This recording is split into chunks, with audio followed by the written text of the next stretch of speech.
गरीबों के हक की आवाज। मध्य प्रदेश इंदौर में निजी कार्यक्रम में भाग लेने के लिए पहुंचे राज्यसभा सांसद दिग्विजय सिंह द्वारा रेसिडेंसी कोठी पर मीडिया से किसान बिल, कोरोना वैक्सीन सहित ईवीएम मशीन पर सवालिया निशान लगाए गए। तो वहीं पीएम मोदी को नसीहत देते हुए उन्होंने कहा कि वे अपना अहंकार छोड़कर अपने ऊपर जनता के लिए काम करें। इंदौर में विधायक संजय शुक्ला सहित कई बीजेपी व कांग्रेस नेताओं के घर पर मांगलिक कार्यक्रम में कई बड़े नेता शहर में अपनी उपस्थिति दर्ज करा रहे हैं।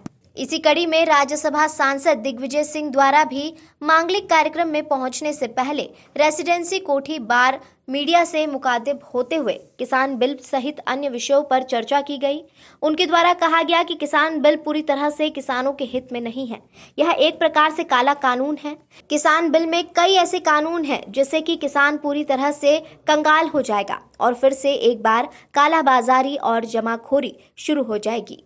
केंद्र सरकार पूरी तरह से WTO के दबाव में काम कर रही है और इसी दबाव के चलते वह किसान बिल लेकर आई है। पार्लियामेंट में बिल का विरोध किया जा रहा था, तब राज्यसभा सांसदों द्वारा जब विरोध किया गया तो उन्हें राज्यसभा से निष्कासित करते हुए बाहर कर दिया गया।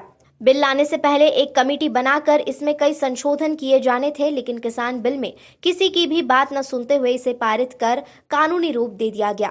WTO से 2015 में पीएम मोदी द्वारा समझौता करने के बाद तांता कमेटी का गठन करके कई बदलाव किए गए, जो कि पूरी तरह से किसान विरोधी है। तो वहीं केंद्र सरकार द्वारा लाया जा रहा कोरोना वायरस वैक्सीन पर भी सवालिया निशान खड़े करते हुए उन्होंने कहा कि यह वैक्सीन पूरी तरह से निराधार है।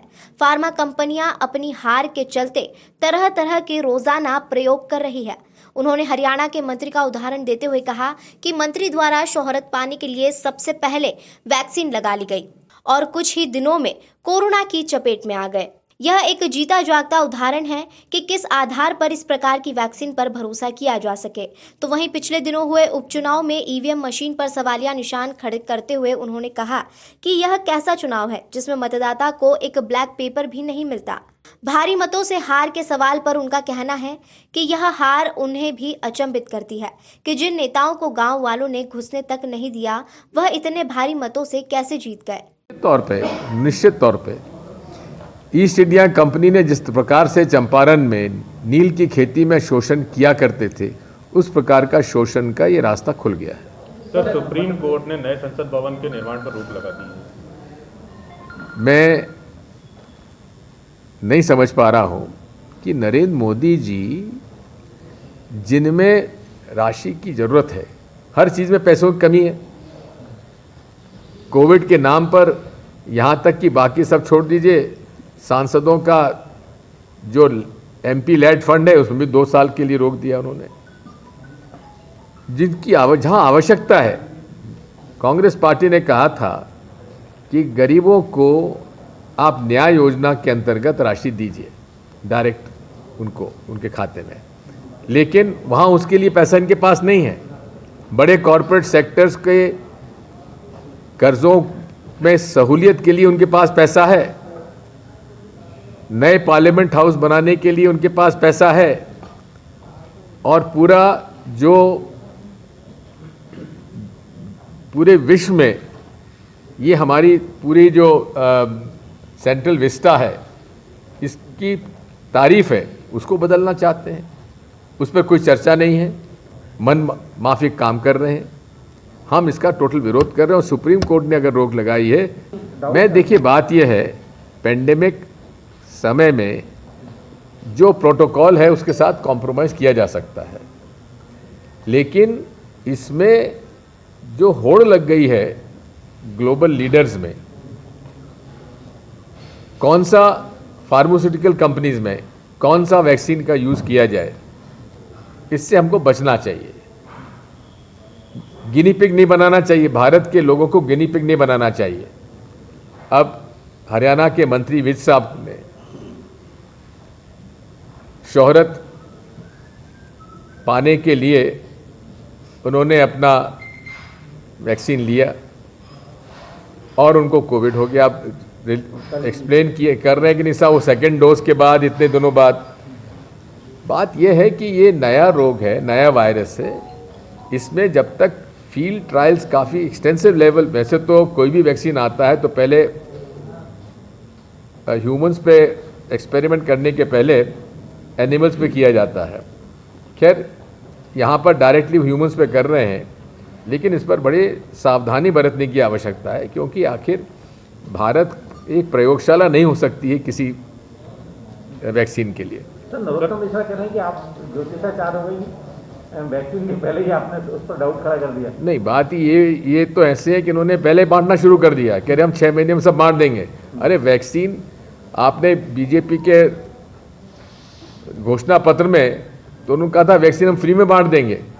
अभी जब तक वैक्सीन आया नहीं है मार्केट में, अप्रूव नहीं हुआ है, ना तो एफडीए ने अप्रूव किया है यूएसए में, ना हम लोग हमारे डायरेक्टर से हुआ है, डायरेक्टर जनरल ऑफ ड्रग्स से।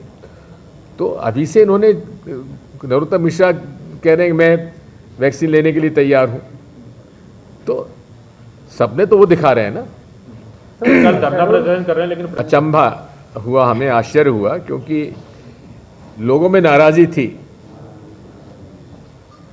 मैंने सन 77 का चुनाव लड़ा था, जब जनता पार्टी की लहर थी, गांव में हमको घुसने नहीं दिया जाता था। लेकिन इस चुनाव में तो हालत उल्टी थी कि जिन लोगों को गांव में नहीं घुसने दिया जा रहा था, वो 50, 60, 70 हज़ार से चुनाव जीत रहे हैं। ये कैसा चुनाव है भाई? तो बैलेट क्या समर्थन करते हैं हम लोग? क्या मैं तो शुरू से कहता हूं कि बटन दबाने के बाद हमारे पास बैलेट पेपर हाथ में जब तक नहीं आएगा, हमें विश्वास नहीं होता। सर, शेड्यूल में पिछले 8 महीने में हाँ, 8,000 काफ़ी बच्चों की मौतें हुई हैं, उसकी जांच होना चाहिए। बात यह है, ज़रा प्रमाण तो दें। हमने हमारे इसमें इलेक्शन मैनिफेस्टो में डाला था कि किसानों से चर्चा करने के बाद कैसे इसको और अच्छा बनाया जा सके, उसकी चर्चा करने के बाद कानून लाया जाएगा। इन्होंने चर्चा नहीं की। सेलेक्ट कमेटी का हमने सुझाव दिया था, सेलेक्ट कमेटी पार्लियामेंट की बना दीजिए, उन्होंने माना नहीं, और सांसदों को बाहर फेंक दिया,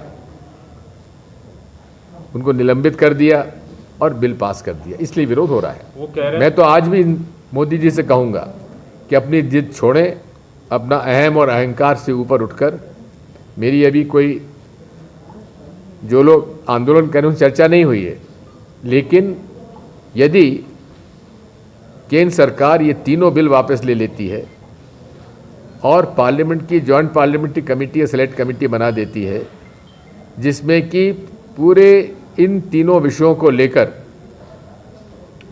जो हमारी फार्मर्स यूनियन है सभी के और जो फार्मर ऑर्गेनाइजेशंस हैं उनके साथ बैठ के चर्चा करके फिर से रीड्राफ्ट करें, तो उसमें ये आंदोलन वापस हो सकता है। ये मेरी मान्यता।